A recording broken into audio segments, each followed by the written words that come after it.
Guys, welcome back to Clockwork Noodles for our full wrap-up video. This is the review video I promised you guys where I tell you my top 3 anime of the season. I've also invented some fun, cool awards, which I think will spice things up, make things a little bit more entertaining. But thank you guys so much for tuning in. First things first, let's talk about numbers. The top video being Raptor's Revenge, the Goodbye and Nightmare Breakdown. That was season 2, episode 10. That video hit 531 views, so thank you guys so much. So that is the winner of the channel. We normally give a crown to the best performing breakdowns. It was followed by Shadow's House at points, but it could never really overcome Made in Abyss and what it really was when it comes to everybody talking and chatting. It was one of my favourite videos to break down because everybody in the community was good to talk to. Everyone was fun. Everyone was able to give little nuggets of information and their ideas. So that really made me happy. If you are not subscribed, make sure you are, because we've got more videos coming out. The new season has just kicked off. We've already had My Hero Academia drop. We've got Spy X Family coming out this weekend, which is going to be great as well. I am also foregoing my last breakdown when it comes to Summertime Render. I already had enough dislikes on the last one, so I'm just not going to bother with the last video. Apologise there, guys. Without further ado, let's get to it. Let's talk about my honourable mention first, as we can get it out the way. That is Summertime Render. Summertime Render does deserve mention. People seem to think if I give a negative opinion, it means I don't like it as a whole. That's not the case. Summertime Render is a very good anime if you want to sit back, relax, and get down to racking your brains, working out what's going on. Initially, in the first half, mainly for me, there was some really good episodes, really good writing in the first half. I think things, for me, got a little bit rushed. Halfway through, I just didn't really enjoy the twists and turns that we were taking, but the ending was nice. So actually the last episode was pretty decent. I enjoyed where it went. I just wish we'd got there in a different manner, but it is definitely worth your time and checking out. There are some fun characters. The characters are very enjoyable. There's a lot of mystery. There's a lot of really nice scenery as well. I really like the scenery on the island as a whole. The fight scenes, especially in the first half, they are manic, they're insane, they're amazing. I really did like the creepy factor in some of the episodes as well. For me, this anime deserves an honourable mention. If you did watch my midway review, you can already see we've had a major shake-up in my top 3. This is my personal opinion, guys. Mal gave Summertime Render an 8.6. I gave it a 7. Very big difference between me and what Mal think in general. Summertime Render is an anime worth checking out in spare time if nothing else is really going on. It's 25 episodes, so you can definitely break it down in a big long weekend if you really want to. Third place, so what took over Summertime Render's position in third place? It's actually an anime we haven't really spoken about on the channel. It's Lycoris Recall. Some people have been calling it Licorice. I've been calling it Lycoris. This anime, low-key doing the rounds. It's the dark horse of this season. Lots of big names are talking about it. Last time it was Spy X Family. There's always an anime that breaks the internet. Everyone has been calling it low-key, the John Wick of the anime world. I really enjoyed it. It didn't make my top 3 in the mid-review, but I have been watching it. Lycoris Recall, for me, I really enjoyed Majima. I actually like the way that the villain is written. He reminds me of Virgil from Devil May Cry, and if you know me and you've been around on the channel long enough, you know that King Daddy, the best husbando for me is Virgil. He is my boy. I love him. So to see Majima representing Virgil in a sense, there is a point in the final battle where he sits down and has a drink with Chisato. They're just chilling because he doesn't want to fight her when she's in a weak state. Does that remind you of Virgil from Devil May Cry 5? Yes, the same thing happened when he F's off for a bit because he doesn't want to fight Dante in a broken state because it means nothing. I really enjoyed this one. There's a lot going on and there's a lot of high stakes. There's a point when you think the entire organization is going to be wiped out by Libel. Nobody is safe. Everybody is just a number. You don't exist. Your life doesn't exist. If you are suddenly announced to the whole world, you're going to be taken out because you don't exist. So Lilybell is there.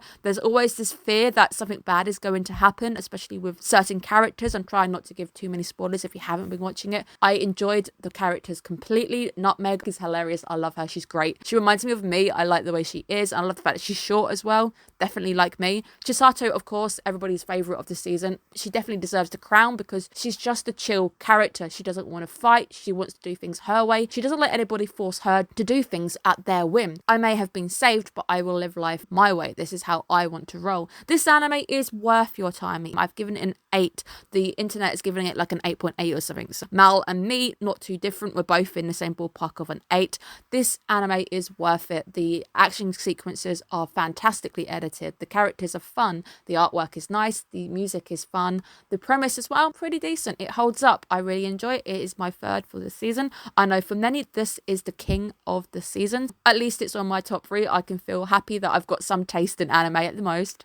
In second place, I am crowning Made in Abyss. This is the channel's king, but for me, it came second. Nothing this season beats the writing on Made in Abyss. However, it does get a little heavy at times. It does get a little bit heart-wrenching, and every single episode is nothing but pain, but I cannot dismiss how amazing this season has been. Fapita, amazing. Absolutely loved her design. It was pretty much her season. It was a whole season wrapped around introducing this character to the world in the most gruesome, graphic way possible, in the true Made in Abyss style. It's tragic, it's dark, there's blood, there's gore. It's one of those animes where you end up 1 minute wanting to throw up, the next minute wanting to cry, the next minute you're not sure what you think, and then you're laughing at somebody doing something funny. Loved it. There were so many moments this season where I didn't know what was going on. I wasn't sure who to trust. I didn't know if certain people were up to something, and then the way that it wraps up just felt finite. It all comes full circle. It's one of those rare animes that does come full circle within a season, making sure to wrap everything up. Something that I felt Summertime Render didn't quite hit. Made in Abyss does hit those keys. It is fantastic. The voice acting is great. The soundtrack is beautiful. It's Kevin Penkin. Aside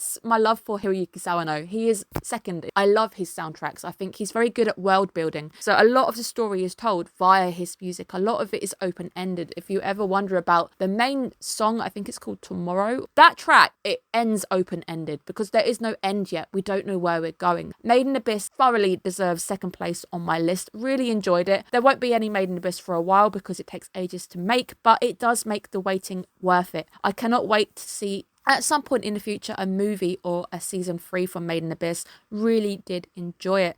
Number 1 is Shadow's House. Literally blew me away, and I didn't have high expectations. I enjoy Shadow's House. I saw season 1. I loved season 1. For me, season 2 was able to get stronger and stronger by episode, and this is also reflected on Mal, who gave it a higher score than the season 1. They also agreed that season 2 was just better in every way. On Mal, I think it's getting like an 8.2. It is lower than Made in Abyss. Second and third place have got higher scores on Mal, but this is what I thought generally. This is just what I've had the most enjoyment from. I absolutely enjoyed breaking down Shadow's House with you guys. I loved it. Every single episode, we didn't know what was going on. Huge mystery weighing upon us. More characters are introduced. Characters who we don't fully have answers for, that we can't fully trust. We have this huge mystery that even ends in some deaths to find out a character does actually leave the roster for good. That's the thing with Shadow's House. It's all just a load of question marks. And if you've never heard of Shadow's House, you like something like Promised Neverland, even though I really feel bad comparing the two. I do think there are similarities between the two seasons. It's the same studio, which could be a bad thing if you really don't like what happened to the second season of Promised Neverland. And I'm with you, but nothing deserved that treatment. No anime deserves that kind of treatment. But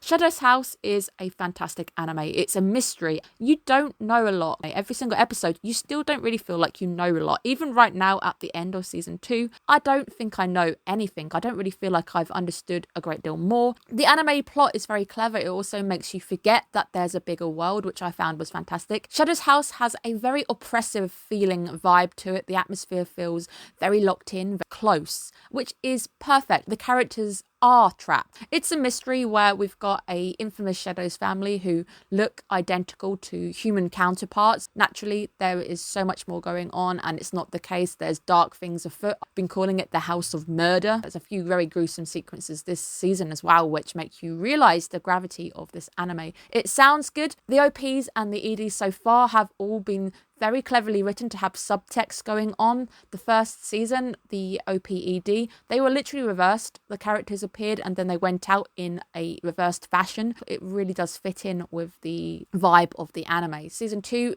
very clever again with its OPs and EDs. There's a lot going on in those. For me, I have had so much pleasure breaking down Shadow's House. I've really enjoyed it. It's been one of my favourites. All 3 of these animes deserve recognition. Absolutely happy to crown Shadow's House my number 1 this season.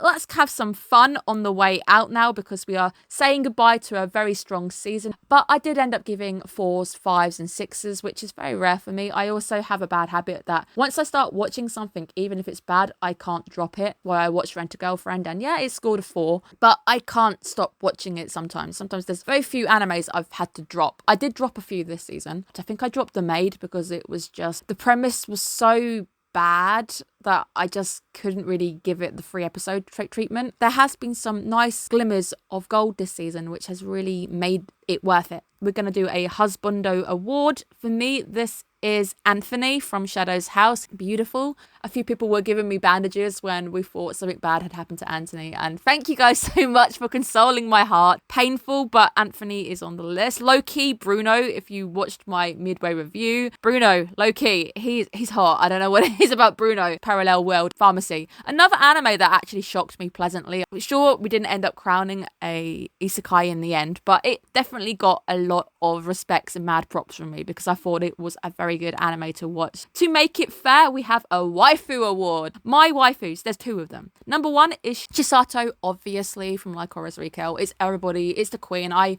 am going with the flow on this one, so you guys definitely get her crowned as the queen. Low-key for me, Barbara from Shadow's House. Not the human, but the shadow herself. I think she's lovely. I think she's great. I think her being short as well, I really appreciate that. And I think that at some point she needs to come out of her shell a little bit more and we need to have some more information on her. She's a fantastic character that I need to see more of. Most painful deaths? Well, anything basically from Summertime Render and Shinpei. There's also all the deaths of the villagers in Maiden Abyss. So those 2 get the awards there. Guilty Crush. All the bad boys. Basically, this is only for bad boys. I'm giving it to Majima, obviously. This is Inosuke's voice actor from Demon Slayer. There was a something about him. He was fun. He had attitude. He was well written. He wasn't just written to be a bad guy with bad motives. Cough, cough, sometime render.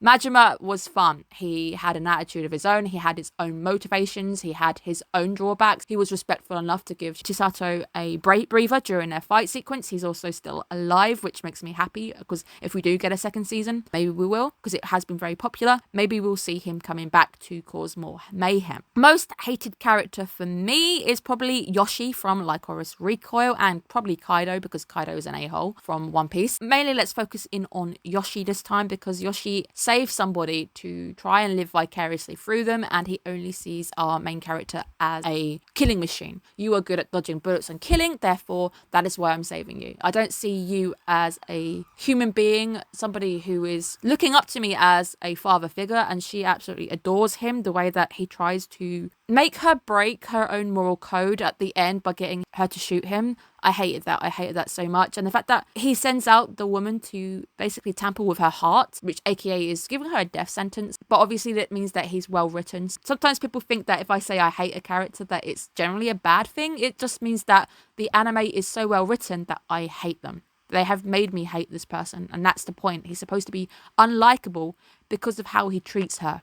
This honorable mention goes to Rent-A-Girlfriend. I'm sorry. I have been giving it a chance. At least I've been giving it a chance. Every time I watch it, I feel like my brain is slowly just withering into a tiny peanut, and I hate it. Dishonorable mention for this season. But thank you guys so much. I had so much fun this season. There is so much coming our way. The animes are already dropping upon us. We already have a breakdown coming up tomorrow. That is Spy X Family Season 2, Episode number 1, or Part 2. I think it's the second core. Really can't wait, guys. So I look forward to seeing you guys in new breakdowns, new chats, new information, new debates. I cannot wait. Thank you guys so much for tuning in. It really means the world to me. Have a good day, guys. Bye-bye.